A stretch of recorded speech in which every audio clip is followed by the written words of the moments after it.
And Senator McCain's longtime friend and fellow Senator Lindsey Graham joins us now. Senator, good morning. Good to see you. We can do this. I was going to say you're going to speak on the Senate floor today about your friend. I know you loved him. Yeah. Should we bring our tissues? Well, I'm gonna bring mine. His desk is right by mine, and that's what I can't look. So in the military, after a mission is over, an operation ends, you do an after-action report.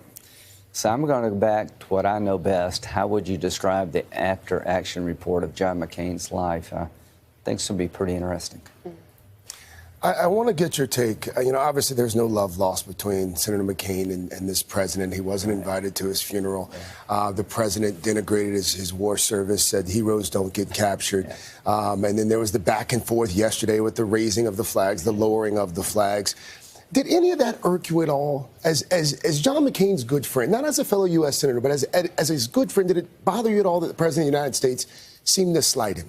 Well, I think Mark had it right yesterday when he was talking about, let's talk about John. It is all over now. The flag is down. When the president mentioned John, he got applause. I hope he'll remember how people feel about John. John Kelly, the chief of staff, has been terrific. He's reached out to Cindy, the entire family. John has 7 children and a bunch of grandchildren, and says, what can I do to help? And the president told General Kelly whatever they need, they get. So let's look forward. Clearly, they had a tenuous relationship, but he's not the only one to have a tense relationship with John McCain. Well, that leads me to my next question, because, I always thought of you and Senator McCain as like Batman and Robin. And you guys were thick as thieves. It's hard to be Robin. Yeah, but, Batman is a tough act. And it used to be like there was no daylight between you really on anything. You certainly have become closer to President Trump in the last year. There is no question that Senator McCain did not respect many of the things that President Trump has done and said, particularly on the world stage. Was that ever a source of tension? Did you and Senator McCain ever talk about that? Did he ever say, hey, wait a minute, what happened? Help him where you can. After 2008, well, we lost. John lost. And he turned to the country and said, he's my president now. And to Barack Obama, he healed the nation. He's a fighter, but he could forgive. He was tortured as a prisoner, but led the way to reconcile with Vietnam. So I'm going to remember that about John. And I don't have the luxury of playing like Barack Obama. Donald Trump's not president. I do want to help him. I want to be a bridge where I can. So Senator McCain never got mad at you about that? Oh, no. It wouldn't have mattered. I'd have done it anyway. I'm too much like him. So the bottom line is John has shown that it's not about you.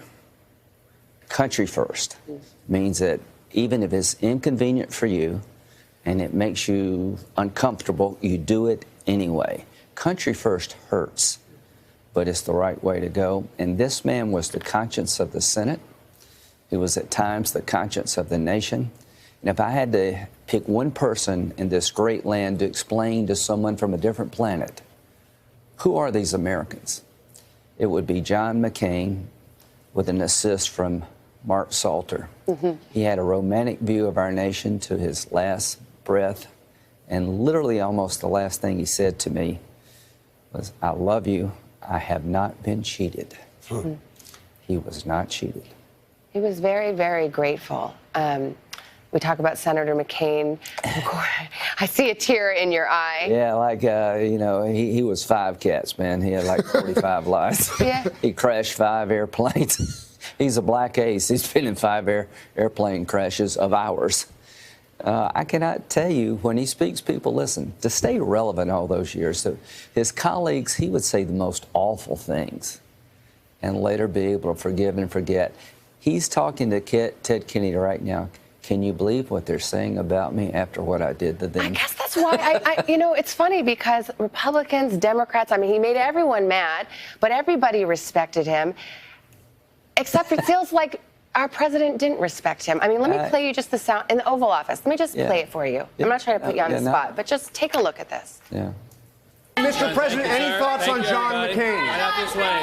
Mr. President, any thoughts on John McCain, sir? Right this way. Everyone's moving. Thanks, everybody. Let's go this way. Mr. President, any thoughts on the legacy of John McCain? John. You didn't see his face, but I'm sure you've seen the clip.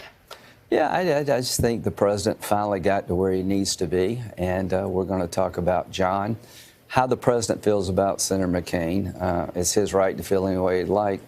I know how America feels about Senator McCain. I know how the Senate feels about Senator McCain. I know how the world feels about Senator McCain. And I know this. I love John McCain. Having said that, to President Trump, if you want my help, I will gladly give it. But I'll also tell you what I think. Hello, Today fans. Thanks for checking out our YouTube channel. Subscribe by clicking that button down there and click on any of the videos over here to watch the latest interviews, show highlights, and digital exclusives.